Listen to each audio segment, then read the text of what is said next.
అందరూ will of D అని మాట్లాడుతున్నారు, కానీ ఎంతమందికి దాని ట్రూ మీనింగ్ తెలుసు? ఒక్క సింగిల్ లెటర్ సెలెస్టియల్ డ్రాగన్స్ గుండెల్లో బెదురు కలిగిస్తుంది. దీన్ని క్యారీ చేసే వాళ్ళు చావును కూడా నవ్వుతూ స్వీకరిస్తారు. బట్ వాట్ ఇఫ్ డి అనేది ఒక పేరు కాదు, hundreds of years ago void century time నాటి ఒక promise. Hi guys, this is day 22 of 30 days 30 one piece theories you never heard of. And ఈ రోజు మనం మాట్లాడుకోబోయేది the truth behind will of D. Long ago ఎప్పుడైతే world government form అయిందో అప్పుడు ఒక గ్రేట్ వార్ జరిగింది. ఒకవైపు ప్రపంచాన్ని రూల్ చేయాలనుకునే వాళ్ళు, ఇంకోవైపు ప్రపంచాన్ని అంతా ఫ్రీ చేయాలనుకునే వాళ్ళు.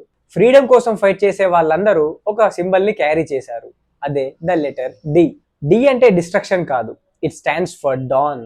ప్రపంచాన్ని ఏదో ఒక రోజు వెలుగులో నడిపించే వాళ్ళు అని. సెలెస్టియల్ డ్రాగన్స్ వీళ్ళ పేర్లని హిస్టరీ నుండి ఎరేస్ చేయగలిగారు కానీ ఈ విల్ ని చంపలేకపోయారు. పైరేట్స్ బ్లడ్ లైన్స్ లో, మరీన్స్ లో, కింగ్స్ లో and even revolutionaries blood lines లో కూడా సీక్రెట్ గా పాస్ అవుతూ వచ్చింది. అండ్ అందుకే డి ఉన్న వాళ్ళు చనిపోయే ముందు కూడా నవ్వుతారు.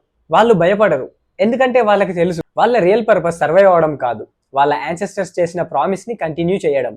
అదే వరల్డ్ గవర్నమెంట్ డార్క్నెస్ తో కప్పేసిన ప్రపంచానికి మళ్ళీ కొత్త వెలుగుని తీసుకురావడం. ఇందుకే ఈ మూకి కూడా ఈ లెటర్ అంటే భయమే, ఎందుకంటే ప్రతి ఒక్క డి ఒక రిమైండర్ లాగా. ఎన్ని సెంచరీస్ గడిచినా ప్రపంచం యొక్క ట్రూ హిస్టరీని ఎరేస్ చేయలేరు అని. అందుకే విల్ ఆఫ్ డి అంటే కేవలం నేమ్ మాత్రమే కాదు, it's the heart beat of freedom. And ఏ రోజైతే డి రైజ్ అవుతుందో ఆ రోజే ప్రపంచం నిజమైన వెలుగుని ఎక్స్పీరియన్స్ చేస్తుంది. సో ఇంతకీ విల్ ఆఫ్ డి అంటే మీరేమనుకుంటున్నారు? మీ థియరీస్ ని అండ్ ఒపీనియన్స్ ని కామెంట్ చేసేయండి. అండ్ మీ దగ్గర ఉన్న క్రేజీ థియరీస్ ని డిఎం చేసేయండి. And don't forget to follow.